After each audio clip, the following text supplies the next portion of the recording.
Sir, आज से मुहर्रम का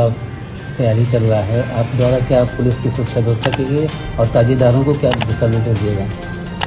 देखिए, आप सभी को जानकारी कि आज 27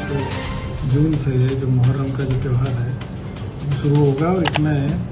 विशेष तौर से जो ताजिए रखे जाते हैं और उसके बाद में फिर इनके जुलूस होता है और उनका फिर दफन करने के लिए इनको करबला ले जाया जाता है। यहाँ पे सभी थानों में पीस कमेटी की जो बैठक है हो गई है। इसके अलावा जो सेंट्रल पीस कमेटी की बैठक मेरे द्वारा जिलाधिकारी महोदय के द्वारा की जानी है वो भी हम लोगों ने कर लिया है और सभी संबंधित अधिकारियों को, थाना प्रभारी, क्षेत्राधिकारी और सभी मजिस्ट्रेट्स को भी जो भी आवश्यक कार्रवाई है उसके निर्देश दे दिए गए हैं। इसके अलावा जहाँ पे पूर्व में विवाद रहे हैं उन सभी विवादों का भी चिन्हांकन किया गया है और उन सभी लोगों के खिलाफ पाबंदी की कार्रवाई इसमें की जा रही है। बाकी सभी को एक जो शासन की जो दिशा निर्देश है इससे सभी को अवगत करा दिया गया है और इसमें विशेष तौर से जो ताजिया रखने का जो स्थान है वो विवादित नहीं होना चाहिए। दूसरा, जो जुलूस का मार्ग है वहाँ पे यदि कोई इस तरह की चीज़ें हैं कि विद्युत के तार हैं या कोई पेड़ की टहनी है या किसी का मकान है या फिर कोई बाउंड्री है, तो इन सब में कोई परिवर्तन नहीं होगा। जो भी त्यौहार है या जुलूस निकलेगा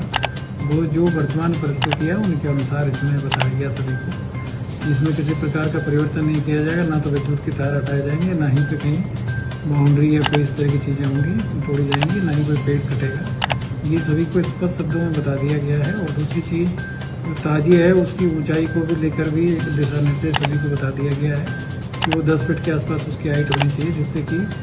जुलूस के दौरान किसी प्रकार के आने जाने में कोई कठिनाई ना हो। इसी के साथ जो डीजे को लेकर भी विस्तृत दिशा निर्देश दिए गए हैं और इन सभी लोगों को, जितने भी जो डीजे संचालक हैं उन सबको एक नोटिस देने के लिए बताया गया, जिसमें कि उनको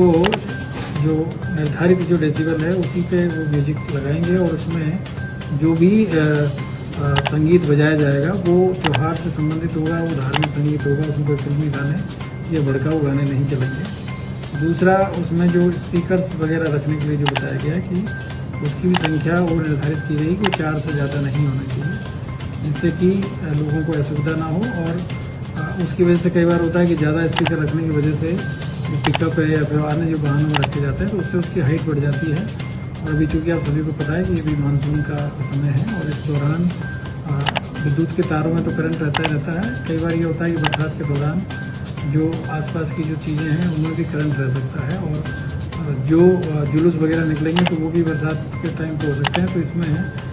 विशेष तौर से सावधानी रखने के लिए बताया गया है कि कोई भी इस तरह का काम ना करे जिससे कि हाइट ऊंची हो और चाहे वो डीजे वाली गाड़ी हो या फिर जो ताजिए की अलम वगैरह हैं, अन्य कोई इस तरह की चीज़ें हों जो कि विद्युत के तारों के संपर्क में आए और उसकी वजह से जनहानि हो। और जितने भी जो ताजिया रखने वाले लोग हैं और जो ताजिया कमेटी है उन सबको भी उनके भी विस्तृत उनको दिशा निर्देश दिए गए हैं, उनको भी नोटिस दिया गया है और उनको वहाँ पे वॉलेंटियर्स बनाने के लिए और बाकी सब चीज़ों के लिए बताया गया। तो इस तरीके से थाना लेवल पे भी और जो लोग त्यौहार में सम्मिलित होने वाले वो लोग, डीजे के संचालक, इन सबको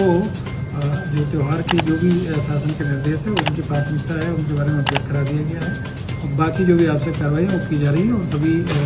लोगों को बताया गया कि शांतिपूर्ण तरीके से अपने त्यौहार को करेंगे। इसी बीच में अन्य भी त्यौहार है, जैसे आज जगन्नाथ जी की रथ यात्रा है 2 थानों में, तो उसमें भी यही चीज़ें कराई जा रही है। और बाकी आने वाले टाइम में कावड़ की भी यात्रा की भी यहाँ पे लोग जाते हैं और अन्य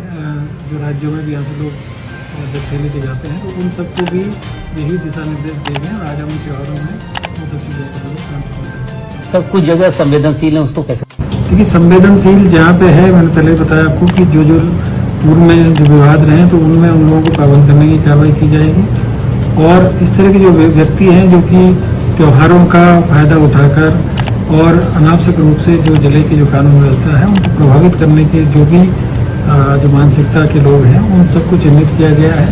और उनके खिलाफ में पाबंदी की कार्रवाई की जाएगी और जरूरत पड़ने पर यदि उनको जेल भी भेजा जाएगा अगर उनके द्वारा इस तरह की जो चीज़ें हैं उसको बढ़ावा दिया जाएगा, चाहे वो सांप्रदायिक जो उन्माद है वो बढ़ाने की बात हो या कास्ट को लेकर किसी प्रकार का कोई आदमी अनावश्यक रूप से सोशल मीडिया पे या लोकल लोगों में गलत तरह की जो विचारधारा है उसको प्रचार प्रचारित करेगा तो उन सब लोगों के विरुद्ध सख्त से सख्त इसमें कार्रवाई की जाएगी। पूर्व में भी इस जनपद में जितने भी लोगों ने सोशल मीडिया पे एक दूसरे संप्रदाय पे, एक दूसरे व्यक्ति पर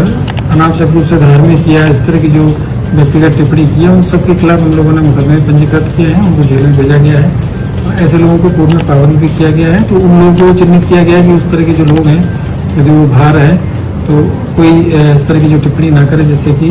एक जातिगत द्वेष या सांप्रदायिक जो द्वेष है उसकी भावना पैदा हो। ये सभी को स्पष्ट शब्दों में बता दिया गया है, हमारी टीम को बता दिया गया है और तमाम जो भी पीस कमेटी की मीटिंग हुई है और आपके माध्यम से भी सब लोगों को अवगत कराया गया है कि भाई कहीं पे भी कोई व्यक्ति अगर अपनी जो निजी स्वार्थ के उस चक्कर में अगर कोई कानून व्यवस्था को प्रभावित करने का प्रयास करेंगे तो उसके खिलाफ सख्त कार्रवाई।